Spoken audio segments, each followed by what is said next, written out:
મહીસાગર જિલ્લાના લુણાવાડા નગરમાં કોલકાતાની ઘટનાના બનાવમાં ડોક્ટરોની મહારેલી। પ્રાપ્ત થતી વિગતો અનુસાર સમગ્ર ભારતને હચમચાવી નાખનાર કોલકાતાની મેડિકલ કોલેજમાં જુનિયર મહિલા ડોક્ટર પર દુષ્કર્મ અને હત્યાની ઘટનાના વિરોધમાં આજે ગુજરાતભરની સરકારી હોસ્પિટલોની સાથે ખાનગી હોસ્પિટલોએ સમર્થન આપ્યું છે। હોસ્પિટલોમાં ઇમરજન્સી સિવાયની તમામ સેવા બંધ રાખવામાં આવી છે, જેના કારણે દર્દીઓને ભારે હાલાકીનો સામનો કરવો પડી રહ્યો છે। ત્યારે મહીસાગર જિલ્લાના લુણાવાડા નગરના મેડિકલ એસોસિએશનના ડોક્ટરો દ્વારા નગરમાં રેલી કાઢવામાં આવી હતી, જેમાં મોટી સંખ્યામાં ડોક્ટરો વિવિધ લખાણવાળા બેનર સાથે જોડાયા હતા। મોટી સંખ્યામાં મહિલા ડોક્ટરો પણ રેલીમાં જોડાયા હતા। આયુર્વેદ ડોક્ટરો પણ આઈએમએ હડતાળને સમર્થન આપ્યું હતું। લુણાવાડા ડોક્ટરોએ ખૂબ જ ભારપૂર્વક જણાવ્યું હતું કે રાત્રિના સમયે મહિલા તબીબ ફરજ બજાવી રહ્યા હતા, જેની પર ગેંગરેપ અને હત્યા થઈ છે, તો સરકાર દ્વારા કડકમાં કડક અને શિક્ષાત્મક પગલાં લેવામાં આવે। પૂરા ભારત દેશમાં આવી કોઈ પણ અઘટિત ઘટના ન બને અને તમામ મહિલાની સલામતી જળવાય એ માટેના કાયદા લાવે તેવી ઉગ્ર માંગ કરાઈ હતી। રેસિડેન્ટ ડૉક્ટરનું રેપ કરીને મર્ડર કરવામાં આવ્યું હતું અને જેને પોલીસ તંત્ર અને સરકારે સુસાઇડમાં ખપાવી દીધું હતું। વાસ્તવમાં એનું મર્ડર રેપ વિથ મર્ડર થયેલું છે, જેના અનુસંધાનમાં ઇન્ડિયન મેડિકલ એસોસિએશન અને ગુજરાત મેડિકલ એસોસિએશને આજના રોજ સંપૂર્ણ સ્ટ્રાઇક ઇમરજન્સી એકલી ખાલી ચાલુ રાખી છે અને અમે બધા જ ડૉક્ટરો આને સખત શબ્દોમાં વખોડી કાઢીએ છીએ અને સરકારને પણ આહવાન કરીએ છીએ કે એક કડકમાં કડક કાયદો લાવો, જેથી કરીને ડૉક્ટરોની સેફટી હોસ્પિટલમાં રહે।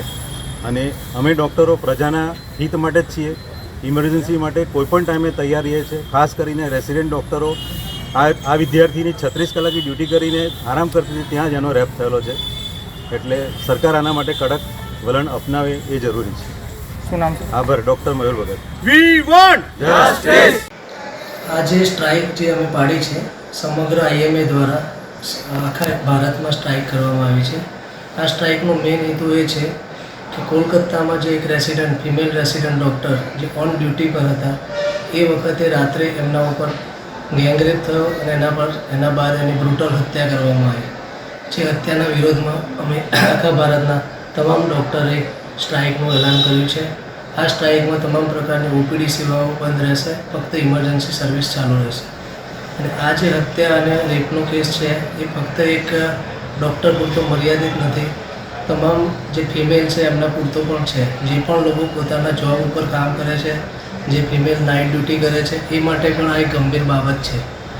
દરેક સમાજે વિચારવાની જરૂર છે। જો કોઈ ફિમેલ નાઇટ ડ્યુટી કરે અને એની સાથે આ ઓન ડ્યુટી પર આ પ્રકારની કિસ્સો બનતો હોય તો ભવિષ્યમાં કોઈ નાઇટ ડ્યુટી કરવા માટે ના પાડશે અને એની જે નુકસાન છે તમામ સમાજને જ ભોગવવાનું રહેશે। શું નામ છે? મારું નામ ડૉક્ટર સંજય પંચાલ, લુણાવાડા દ્વારા આયુષ હોસ્પિટલમાંથી। આ જે સ્ટ્રાઇક છે, શું એમાં તમારું કહેવું છે? આજની સ્ટ્રાઇક એક ફિમેલ ડૉક્ટરની જે આરજીકર મેડિકલ કોલેજમાં ગેંગરેપ અને હત્યા કરવામાં આવી છે એના વિરોધમાં છે। આજે દરેક ડૉક્ટર ફિમેલ ડૉક્ટરને અનસેફ ફીલ થશે જો આ જ રીતે આવા કિસ્સાઓ ફિમેલ ડૉક્ટર સાથે બનતા રહેશે તો કોઈ ડૉક્ટર નાઇટ ડ્યુટી કરવા માટે રેડી નહીં થાય અને જે સમાજ માટે આગળ જતાં બહુ જ નુકસાનકારક થશે કે કોઈ બી પેરેન્ટ્સ બી પોતાની છોકરીને ડૉક્ટર બનાવતા વિચારશે, કોઈ પણ પ્રોફેશનમાં જેમાં નાઇટ ડ્યુટી આવતી હશે કે જ્યાં આગળ એની સેફટી નહીં હોય ત્યાં આગળ જોબ કરાવવા માટે તૈયાર નહીં થાય। આજે સમાજ આગળ વધી રહ્યો છે કે ભાઈ ફિમેલ બેટી બચાવો બેટી પઢાઓ, પણ બેટી ભણશે તો ખરી પણ બચે નહીં તો શું કરશો તમે? એટલે એના વિરુદ્ધમાં અમે આ સ્ટ્રાઇક કરી રહ્યા છીએ કે ભાઈ female safety is must. Amin કોઠારીનો રિપોર્ટ, S9 ન્યૂઝ, મહીસાગર। અમારી તમામ માહિતીથી અપડેટ રહેવા માટે જોડાયેલા રહો S9 ન્યૂઝ સાથે।